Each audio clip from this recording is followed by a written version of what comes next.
Last year I limited myself to buying 4 different types of plants, so pothos, monstera, some orchids, as well as cacti and succulents, but today I broke that rule because of this plant right here. This is the Alocasia Dragon Scale Mint.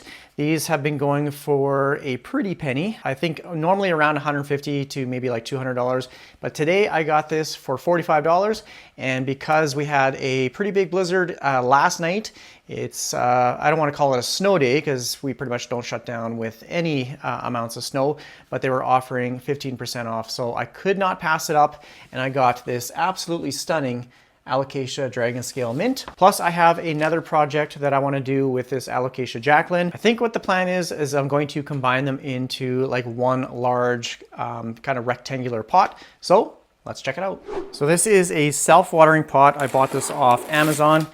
It's actually just been sitting downstairs here. Oh, that just ripped open. But these are really cool pots. It does have these plastic inserts, and it does have a little water gauge. So my plan is, as long as I have enough pon, is to put all of those Alocasia Jacquelines in here and keep it in this large pot. Now the Jacqueline here is getting a new leaf. So although I didn't really want to disturb it, just because if you mess with an Alocasia, it can go dormant. So it probably will lose a leaf, but I'm just going to pull this out and check out the roots here. So these are kind of stringy, but they're looking okay. Got some nice white ones there. So it should fit nicely right in that pot like that. And then, like I said, I do have another one down there. So I'm just gonna see if I have enough pon to fill the entire container, and I'll see what other Alocasias I can find as well. I do have a little prop box with some corms, which I might toss in there as well. I should have enough. So I'm gonna place this right up there. But this is pretty much my Alocasia shelf right here. I do have an Alocasia batwing right here. This is the regular Miculolitziana or whatever it's called. Here's the Frydek. This one's not looking too good. This one looks like it's reverted. These are both the variegated. Here's just a regular dragon scale. This is the Gegiana aurea. I do have a golden bone. This is the oldest leaf, but I'm getting a new one back there. I can't remember which one this is, Zabrina or something like that. And then my Alocasia cuprea right there. Down here, oh, it's got a new leaf. So here is my other Jacqueline. It's got a new leaf here as well. And then if I come way over here, I do have another Alocasia Gegiana. This is a large one in a self-watering pot. Again, you can see it's in pon. And then I do have this one right here as well. I can't remember the name, but it is a nicely variegated. This is honestly one of my favorites. Like, these leaves are just absolutely gorgeous. So overall, the Alocasias for me have done really good in self-watering pots and in pon. And if you're new to my channel, I do have kind of a plant wall in development, but I also have a massive monstera. Like this leaf, I measured it, is almost 3 feet, and I'm getting a new leaf right there, and it is grown in just water. So this has been in water for about 2.5 years. And back to this Alocasia Dragon Scale Mint. Like, the variegation is just absolutely gorgeous. I'm hoping at some point I can take it out of this soil down the road. I'm not going to do it today because I just want it to acclimate to my conditions. But I'm hoping at some point this plant will give me some corms and I can make some new plants from this one. But this leaf is just stunning. I'm just thinking about placement for this. Initially, I was thinking of maybe putting it up here on the shelf and maybe removing like this one right here. So this is kind of a mixed pot of Alocasia. I do have the batwing. Like, this one is so cool. Yeah, I can't remember what that name of the variegated one is. And then I do have the Dragon's Breath. I have a large one up here. And then this plant right there is the New Guinea Gold. Now, before I start ripping these guys out of their small little pots and putting them in the larger rectangle one, I just want to talk about how I care for these plants. Now, you have to understand that my conditions are probably different than yours, so take that with a grain of salt. Now, with these plants, the one thing that they need is consistency. So they need a consistent light source. I have mine under grow lights. They are on timers for about 13 hours a day. Light is probably the number one thing for these plants. So a consistent light source and then a consistent temperature. So right now downstairs I have 23 degrees Celsius is what my temperature is sitting at, and the humidity is actually a bit on the higher side compared to what we normally have in winter. So it's 44% right now. So consistent light and consistent temperature, as well as consistent watering. You definitely don't want to let these get dry. Otherwise those little fine roots, they will shrivel up and then your plant will go into a state of dormancy. So you'll probably start to drop some leaves, it'll start to turn yellow, and they do go dormant. Sometimes they will get like root rot and rot to the stem there, but if all of the leaves fall off, most likely it has gone dormant. Like this right here, I don't even remember which plant this is, but this corm has been sitting here for probably the last 3 or 4 months.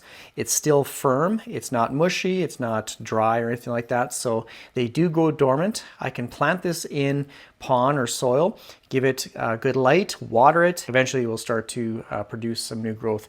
But that is the number one thing, is consistency. Now what's worked best for me is Lechuza pond over soil. I tend to underwater my plants, so when it's in soil, I let it get just a little bit too dry, and then when I water it, the roots will rot, so it'll dry rot, and then the plant will go into a dormant state. It'll start to get some droopy leaves, the leaves will turn yellow, and then it'll go dormant until I get those conditions right again. So soil, it's not the best for me, so that's why I chose to grow them in Lechuza pond. I just have a little bit more control. Now another common thing is alocasias like pretty consistent fertilizer or nutrients. So there is a slow release fertilizer that I like to use for a lot of my potted plants, like my soil monstera.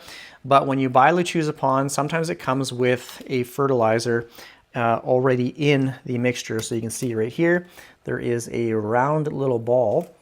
That is a little slow release fertilizer pellet. Usually it's good for about 6 months. I think this is what this one is rated for, 6 months. So after 6 months, then you can just add in some slow release fertilizer into the pond, just kind of mix it up. And then as you water it, it slowly provides nutrients to the plant as it goes through the soil and then into the reservoir. So that's pretty much how I take care of my alocasias. Now, your process might be a little bit different, but I find consistency is absolutely key for the survival of these plants. I was just looking at the pond here. These little pebbles or rocks or whatever, they're pretty small. And then I noticed these larger drain holes. So they actually do fall through there. So what I'm going to do is coat the bottom with this drywall mesh tape, and hopefully that prevents all of the little pellets falling through into the reservoir. So we'll see how that goes. Okay, that should do the trick now. So now let's do the test. There's no holes for it to fall through, so we are solid. We're good to go. Just gonna line the bottom here first, like that. And then I'll take these plants out. So this first one right here, I'm just gonna take out the little gauge here, pull out the pot.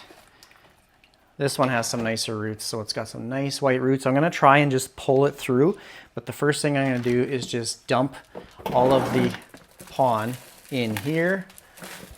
Just gonna knock it out as much as I can. And then I'll just try and pull the plant out. See, look at those beautiful roots. We'll see if it comes out. Yep, it'll come right out. So perfect. It's got a nice healthy root ball, which I'll stick right back in the soil or in the pond like that. So I want this a little bit deeper, so I'm just going to move all of the Lechuza pond to the side.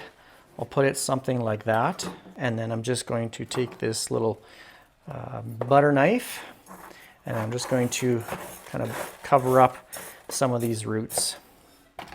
Just going to get a scoop of the pond here, and I'm going to give it some water right away because this is dry pond. I don't rinse it or pre-soak it or anything like that, but I will give it a good thorough soaking here momentarily.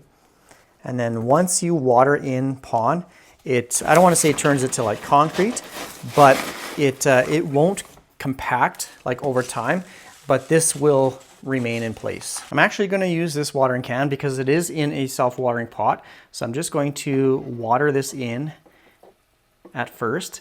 Now you don't want to use like just straight out of the tap, like cold water. I have this kind of acclimating in a bucket to room temperature.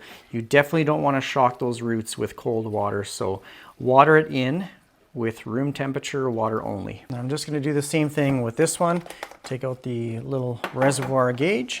And I actually do have, I think I placed another little corm in there. So there's a tiny little Jacqueline starting to sprout, but I'm just going to tip this over, kind of tap out all the pon. And then I'm gonna just try and pull this one out. Ooh, okay, way more roots. That is crazy. That is one solid root ball, and I can already notice a few corms on this plant right here. So these little bumps, I don't want to lose all the pon, it's just falling over. But these little things you can just pop right off. There's 2 of them, so that's a corm. I'm going to set them aside. There's one right here as well, so you can pop that off. I'll put those in my little prop box. I'm going to, you know what, I don't think I'm going to disturb the roots. Like yeah, I don't know. I'm kind of torn. I don't want to make this plant go into shock, but I think I'm just going to kind of lightly pull at the bottom roots here, just so it doesn't entangle completely. Maybe something like that, just slightly around the edges, but otherwise I'm going to leave everything else intact. I'm not even going to look for corms like in the soil, in the pond here, aside from the ones that are kind of sticking out the top here. There's a couple more right here. You can just pluck those right off. So there's 2 more into the pot. It's going to sit right in the corner here, like that. I can add some pon on top. That way it can provide a little bit more stability. Where's my little cup? This thing is beautiful. I'm already loving this kind of rectangular pot.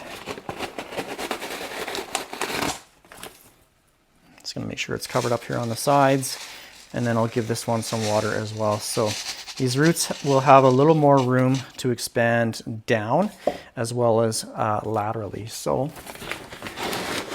going to fill in the sides. I'll give it some water, and then I'll have to find something for kind of the middle here. Okay, something like that.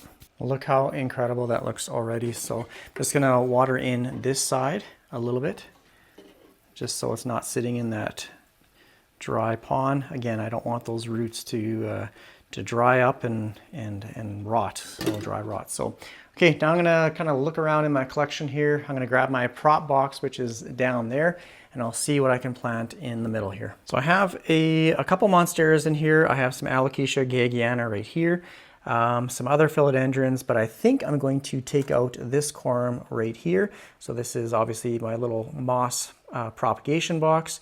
Ooh, it's already getting a second leaf, and it's got a very nice root system. So I think I'm gonna plant that right there. I'm gonna take off the moss, but you can see that's where the, you can see that's the corm, and then obviously it's sprouted a gorgeous, beautiful little leaf. Now the one thing that concerns me is going from a pretty much 100% humidity environment to this little box right here. But this is a pretty hardy alocasia. Look at that variegation. It may lose its leaves, but as long as I keep it well watered, then it shouldn't really have an issue. I'm not going to place any others in there just because I don't want to overcrowd it. And like this one is a fairly large sized leaf as well.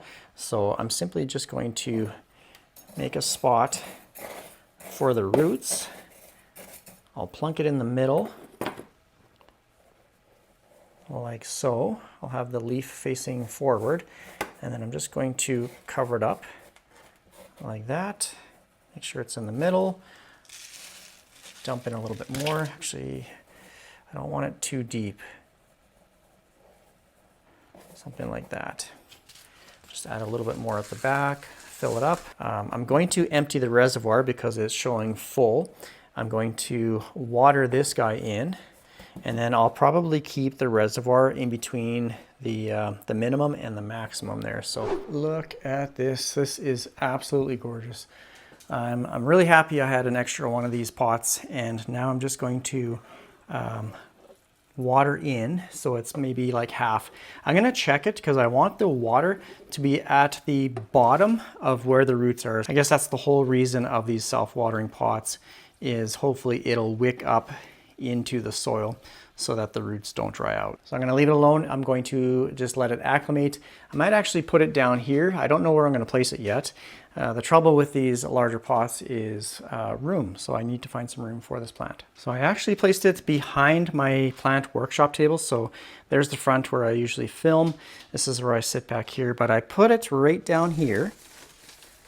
Kind of in between my green monstera that's in soil and my Thai constellation, which is getting a new leaf. I've got a couple other plants in here as well, but I think this is where I'm going to keep it for now. And I've kind of redirected one of these gooseneck grow lights so that it gets more light down there. So yeah, I think I'll leave it there for now and we'll see how it does. Okay, it's about 3 weeks later. Quick update. Just going to come over to this orchid here first. This is my Paphiopedilum. Check this flower out. I don't know if you can see it. I'm going to come over to this side. Get that light in nice and close. Look at that gorgeous beast. Beautiful. And then here's my Thai constellation leaf that was unfurling. And here is the Alocasia. So I'm just going to pull it out here so we can see it. This thing is gorgeous. So it's got the original leaves. The new leaves have fully emerged and hardened off. Down here, the little Gagiana aurea that I put in there, it's got a new leaf coming out right there. This one's not really doing anything. I do have a lot of water in here, but the top is looking a little dry, so I might have to give it some water. Now when I placed this plant here underneath my monstera, kind of amongst my other plants here, I did adjust the gooseneck grow lights so it could receive a little bit more light. But in the meantime, my monstera pushed out a leaf, and this leaf came in direct contact with the light, and it absolutely cooked it. So yeah, this one is still hardening off. It's still sizing up. So yeah, that's not good. I'll have to maybe just cut that off, but overall everything is growing really, really nice. So I just thought I'd provide a little bit of an update. I'm actually pretty surprised that it didn't lose a leaf like really quickly. So it really didn't go into any shock. Overall, I'm really impressed how this little project went in this new kind of rectangular pot. So I think that's gonna be pretty much it for this video. If you have any comments or questions, please leave it down below in the comment section. Appreciate all the support. Thanks for watching my videos, everyone. Take care. Bye.